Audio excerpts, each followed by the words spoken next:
Olá pessoal, sejam todos muito bem-vindos a mais um episódio do Fluirmente Cast. Eu sou Gerson Flores e hoje nós vamos embarcar em uma jornada profunda para desmistificar um dos conceitos mais antigos e mais fascinantes da filosofia e da ciência, a própria consciência. Prepare-se para olhar para dentro e para fora de uma forma que talvez você nunca tenha imaginado. Vem comigo para mais um episódio. Vamos lá!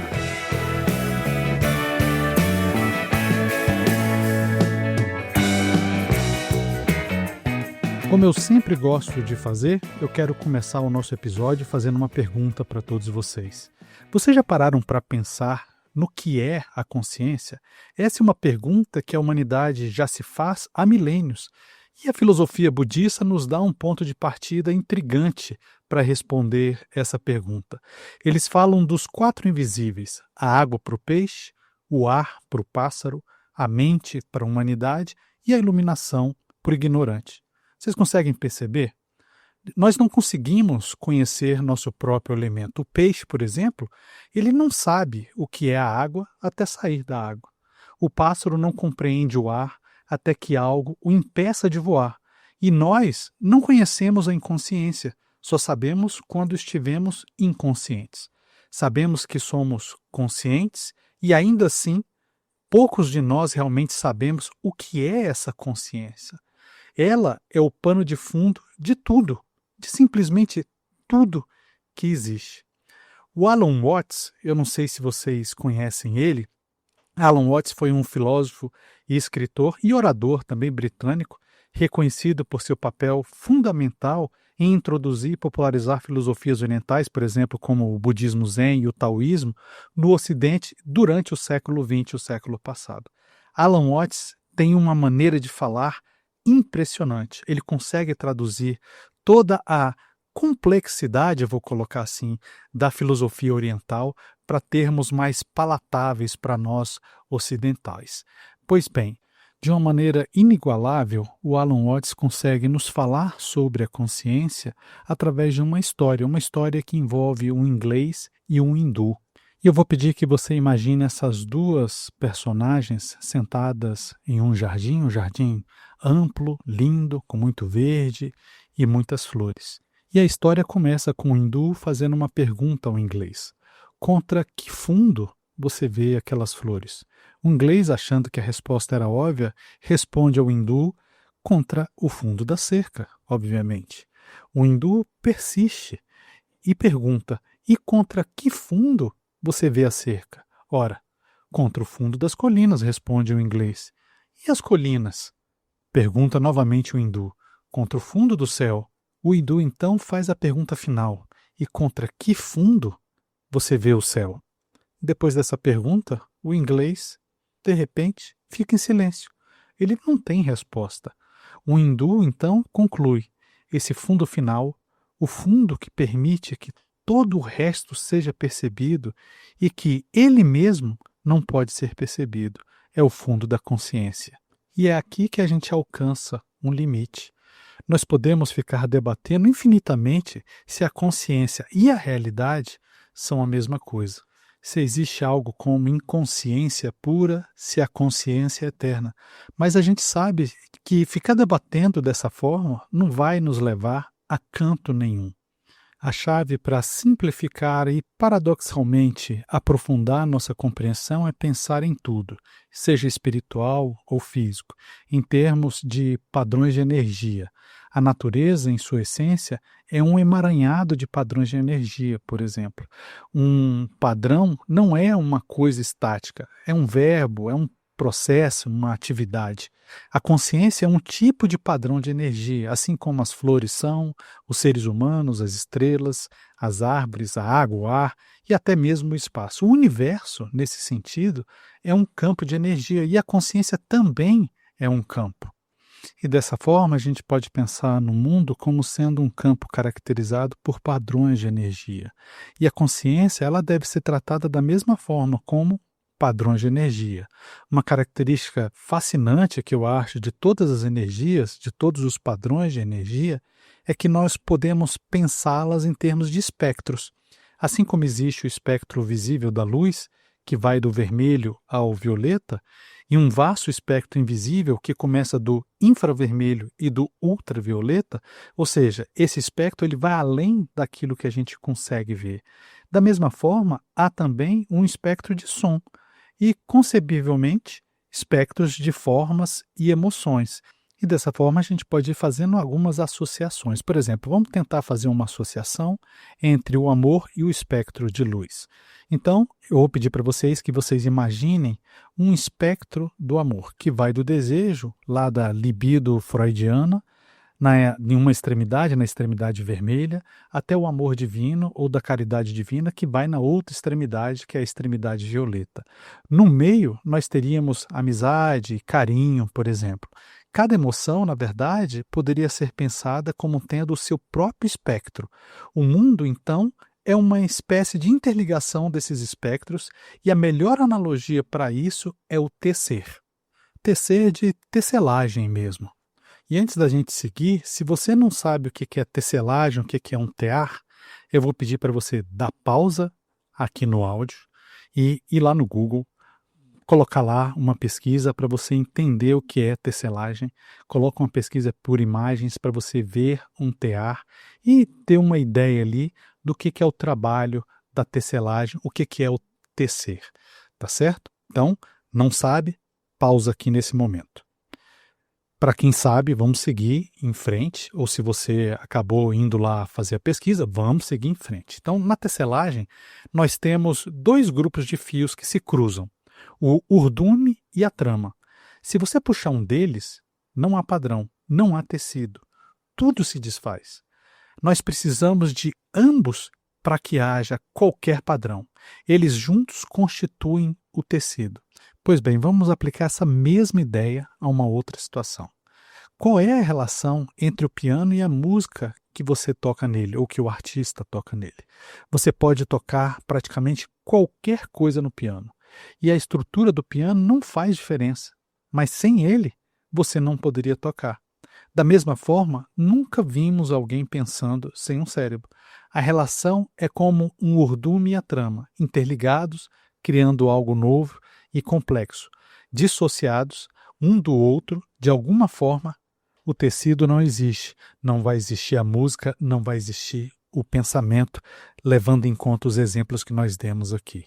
Pois bem, nós vamos nos aprofundar um pouquinho mais nesse conceito, então peço que você preste bastante atenção, assim como eu espero que você tenha prestado atenção em tudo que nós dissemos até aqui. Beleza? Vamos lá, vamos aprofundar um pouco mais. Imagine aí que o mundo, ele é, na verdade, uma enorme teia, onde espectros se entrelaçam com espectros de todos os tipos, e são todos mutuamente interdependentes. Tudo se mantém unido através desses espectros e desses entrelaçamentos. E um fato peculiar é que esses espectros surgem juntos. Nós não vemos coisas aparecendo na natureza como se fossem tecidas, como um urdume e uma trama surgindo separadamente e depois se unindo para formar um tecido. O que parece acontecer é que o urdume e a trama surgem juntos, simultaneamente, da mesma forma que frente e verso, que claro e escuro, vêm à existência ao mesmo tempo. Não se nasce uma criatura como uma cabeça para depois desenvolver o corpo.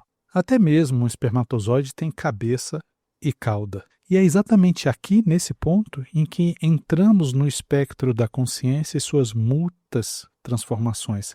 A vasta gama desse espectro é extraordinariamente fascinante. Nós precisamos pensar, portanto, que o que chamamos de mental e físico, espiritual e material, são apenas dimensões da mesma coisa, dimensões de padrões de energia. Então, imagine esse universo fantástico com todos esses espectros e dimensões interligados. É como a verdadeira harpa que os anjos tocam. Quando se fala em ir para o céu e tocar harpa, o que você está fazendo? Você tem um espectro de cordas e ao tocar a harpa você não toca todas as cordas de uma vez. Isso seria um caos. Você seleciona quais cordas você quer tocar. Na natureza, todos esses espectros interligados estão sendo selecionados. Nossos olhos selecionam apenas uma faixa estreita desse espectro de luz que a gente falou anteriormente, enquanto nossos ouvidos selecionam uma faixa estreita do espectro de som. E além disso, pelo uso da atenção, filtramos todo tipo de coisa que não queremos notar. Nossos sentidos são ainda mais selecionados pela influência do pensamento. Isso é análogo a dedilhar as cordas da harpa, onde nós fazemos escolhas sobre quais cordas vamos tocar. Então, quando os anjos tocam sua harpa, a música é tudo. Esse é o verdadeiro significado do que fazemos no céu. Nos tornamos um com Deus e criamos o universo. E essa visão, ela nos convida a transcender a dualidade, a ver a consciência não como algo separado do mundo, mas como o próprio tecido do qual tudo é feito. Somos parte de uma vasta orquestra de padrões de energia e a nossa mente humana tem o poder de selecionar e harmonizar essas cordas. Para a gente internalizar tudo que foi dito até aqui nesse episódio, eu vou convidar você a participar de uma prática de integração bem rapidinha.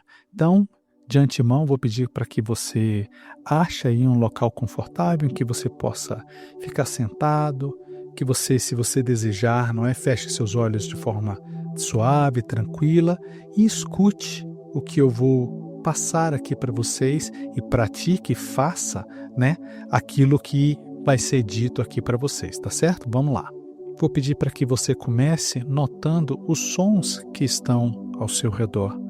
Vou pedir para que você não tente identificá-los ou julgá-los, apenas perceba-os como vibrações, padrões de energia no espectro do som. Sinta como o som existe no ar e como o seu ouvido o seleciona e o interpreta.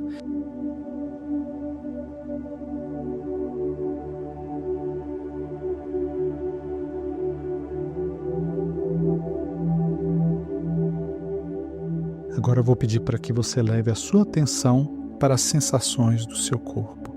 Sinta o contato da roupa com a pele, a temperatura do ar, a batida do seu coração, se conseguir percebê-la. Essas são também padrões de energia, informações sensoriais que seu corpo e a sua mente humana estão processando.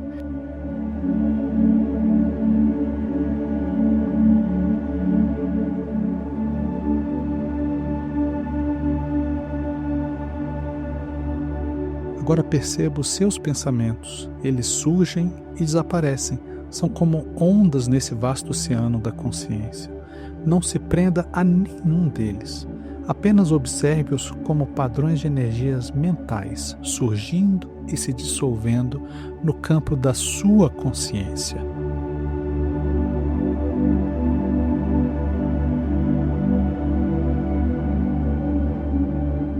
Agora sinta a interconexão de tudo isso. O som, a sensação, o pensamento, todos são manifestações de um mesmo campo maior. Você é esse campo. Você é essa consciência que percebe os padrões de energia.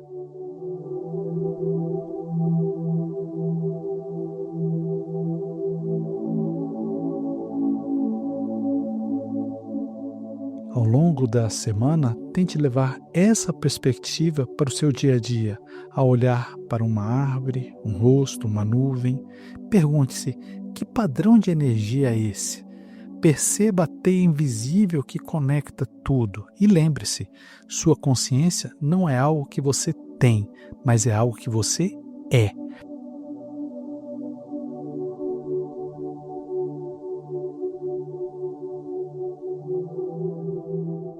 Muito bem, pessoal. Então, indo para o final do nosso episódio de hoje, eu quero só recapitular o que a gente aprendeu aqui hoje. Então, hoje nós mergulhamos na profundidade da consciência, não como um conceito abstrato, mas como o próprio tecido do universo, uma vasta tapeçaria de padrões de energia interligados. Nós aprendemos que nossa mente humana é a harpa que seleciona as cordas, criando a sinfonia da nossa realidade. Como discutimos em episódios anteriores sobre a importância da atenção plena e da presença, essa capacidade de escolher e o foco é a nossa maior ferramenta para cocriar um mundo mais alinhado com o nosso ser. A interconexão que o Alan Watts nos trouxe com aquela história, né, essa ideia, descreve e ecoa a nossa própria busca por um fluxo de vida mais consciente e mais harmonioso. Para aprofundar ainda mais essa conexão, tudo que nós aprendemos aqui hoje, eu quero convidar você a participar da nossa meditação guiada semanal, que vai ficar disponível lá no canal do Fluirmente, lá no YouTube. É uma oportunidade perfeita para continuarmos nutrindo essa percepção expandida sobre o que é a consciência. Como semente para essa semana, né, quero deixar aqui para vocês uma pergunta. Que padrão de energia você escolhe manifestar em sua vida essa semana? Obrigado por estar conosco até aqui. Eu desejo a você uma ótima semana, paz e bem.